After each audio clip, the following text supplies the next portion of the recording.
오늘 우리가 함께 살펴볼 내용은 바로 시편 91편입니다. 가장 강력한 보호의 시편 중 하나로 알려져 있죠. 이 시편에 담긴 정말 놀라운 확신은 과연 어떤 역사적 토대 위에 세워진 걸까요? 지금부터 그 구조를 하나하나 뜯어보겠습니다. 보세요. 시작부터가 아주 강렬하죠. 지존자, 전능자, 피난처, 요새. 정말 절대적인 단어들이 쏟아져 나옵니다. 이건 그냥 다 괜찮을 거야 하는 막연한 위로가 아니에요. 아주 깊은 차원의 안전과 평화를 약속하는 굉장히 대담한 선언입니다. 아니 대체 이런 엄청난 믿음은 어디서 나오는 걸까요? 이건 그냥 아름다운 시가 아니고요. 수백 년에 걸쳐 쌓아올린 역사가 담긴 선언문 같은 겁니다. 자, 그럼 그 역사 속으로 한번 들어가 볼까요? 시편 기자가 가졌던 그 확신의 뿌리를 따라가 보면요. 바로 하나님의 이름에 닿게 됩니다. 그리고 이 이름들은 놀랍게도 한 사람, 바로 아브라함의 인생을 통해서 하나씩 하나씩 공개됐어요. 그러니까 이스라엘이라는 민족의 믿음은 그냥 어느 날 갑자기 생긴 게 아니라는 거죠. 모든 게 하나님이 스스로를 보여주신 사건들, 특히 아브라함에게 하셨던 그 약속들에서부터 시작되는 겁니다. 자, 이 타임라인을 한번 보세요. 정말 흥미로운 점이 뭐냐면 하나님의 이름들이 그냥 어떤 철학적인 개념으로 주어진 게 아니라는 거예요. 아브라함의 인생을 송두리째 바꾼 실제 사건들 속에서 드러났다는 거죠. 한번 창세기 14장부터 차례대로 짚어볼까요? 첫 번째 이름이 바로 엘리온, 지극히 높으신 하나님입니다. 이게 언제 등장하냐면요. 아브라함이 정말 말도 안 되는 군사적 승리를 거둔 직후예요. 이 사건을 통해 하나님은 이 땅의 왕들이나 권력자들 위에 계시는 진짜 우주의 왕이시라는 게 선포된 거죠. 그 다음은 엘샤다이, 전능하신 하나님입니다.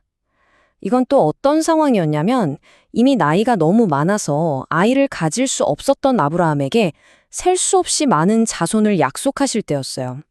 그러니까 엘샤다이는 불가능을 가능하게 만드시는 분, 아예 없는 것에서 생명을 만들어내실 수 있는 분이라는 뜻입니다.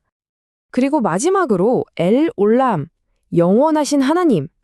이건 정말 중요한 차원을 더해주는데요. 바로 시간입니다. 이렇게 강력하고 약속을 반드시 지키시는 하나님이 잠깐 있다 사라지는 분이 아니라 영원하시다는 거죠. 자, 정리해볼까요? 아브라함의 경험을 통해 드러난 이 세 가지 이름, 지존자, 전능자, 영원하신 분, 이게 바로 시편 기자가 말하는 신뢰의 단단한 기초가 된 겁니다. 자, 이렇게 이름들을 통해 믿음의 기초가 쌓였어요. 그럼 이 믿음이 어떻게 더 구체적인 이미지, 경험으로 발전했을까요? 그 힌트는 수백 년이 흐른 뒤 모세와 출애굽 사건에서 찾을 수 있습니다. 여기서 보호라는 개념이 정말 강력하고 손에 잡힐 것 같은 상징으로 바뀌게 되거든요. 내가 너희를 독수리 날개로 업어서 인도했다. 이 구절 정말 멋지지 않나요? 근데 이건 그냥 시적인 표현이 아니었어요. 이스라엘 민족에게는 이건 우리 민족이 어떻게 구출되었는지를 보여주는 절대로 잃을 수 없는 하나의 거대한 역사적 기억이었던 겁니다. 그래서 이 날개라는 상징이 어떻게 발전했는지를 보면 정말 재밌어요. 처음에는 출애굽이라는 실제 역사적 사건에서 시작됐죠. 독수리 날개에 업혀서 왔다는 기억이요. 그 다음엔 이게 성막이라는 구체적인 공간의 디자인으로 들어갑니다. 바로 언약궤를 덮고 있는 그룹 천사들의 날개로요. 결국 이 날개 아래 속죄소라고 불리는 그곳이 하나님의 보호와 임재를 상징하는 가장 강력한 장소가 된 거죠. 하나님의 품이 가장 안전한 곳이라는 개념이 눈에 보이게 된 거예요. 자, 이렇게 역사적인 배경 지식, 즉 이름과 날개라는 상징을 장착했으니 이제 다시 시편 91편을 읽어볼 준비가 됐습니다. 아마 완전히 다르게 보일 거예요. 바로 이겁니다. 이게 핵심이에요. 표를 보시면 딱 정리가 되죠? 시편 기자는 그냥 아름다운 단어를 가져다 쓴 게 아니에요. 지존자라고 말할 때는 아브라함의 승리를, 전능자라고 할 때는 그 불가능을 넘어선 약속을, 그리고 그의 날개 아래라고 할 때는 출애굽과 성막의 그 모든 역사를 전부 다 불러오고 있는 겁니다. 정말 대단하죠? 그러니까 이 이름들은 그냥 칭호가 아니에요. 말하자면 하나님의 이력서, 실적 증명서 같은 거죠. 시편 기자가 지존자와 전능자를 믿는다고 할 때 그는 저는 이렇게 확실한 실적을 가진 하나님을 믿습니다라고 선포하고 있는 겁니다. 좋아요. 이렇게 든든한 믿음의 요새가 있다는 건 알겠어요. 그런데 구체적으로 무엇으로부터 우리를 지켜준다는 걸까요? 시편은 이 부분에 대해서도 아주 명확하게 이야기합니다. 여기 나오는 위험들을 보세요. 사냥꾼의 올무, 전염병, 밤의 공포, 날아드는 화살. 이건 단순히 옛날 전쟁 이야기만 하는 게 아니에요. 이건 우리가 오늘날에도 느끼는 그런 보편적인 두려움들입니다. 갑자기 닥치는 재앙, 눈에 보이지 않는 위협, 예측할 수 없는 삶의 혼돈 같은 것들이요. 그리고 시편은 이 위험 앞에서 두 갈래의 길이 있다고 아주 선명하게 보여줍니다. 하나님을 신뢰하는 사람과 그렇지 않은 사람의 길이요. 여기서 중요한 건 신뢰하는 사람에게 위험이 아예 닥치지 않는다는 뜻이 아니에요. 위험은 똑같이 존재할 수 있지만 그를 지키는 절대적인 보호자가 있느냐 없느냐, 바로 그 차이인 거죠.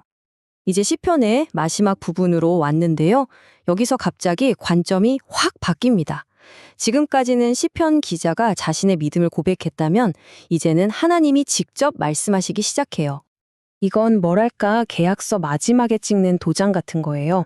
시편 기자가 했던 모든 고백과 약속들을 하나님 본인이 직접 나타나셔서 그거 다 맞아. 내가 보증할게 라고 확인해 주시는 거죠. 그것도 내 이름을 아는 자에게는 아주 개인적인 보증을 약속하십니다.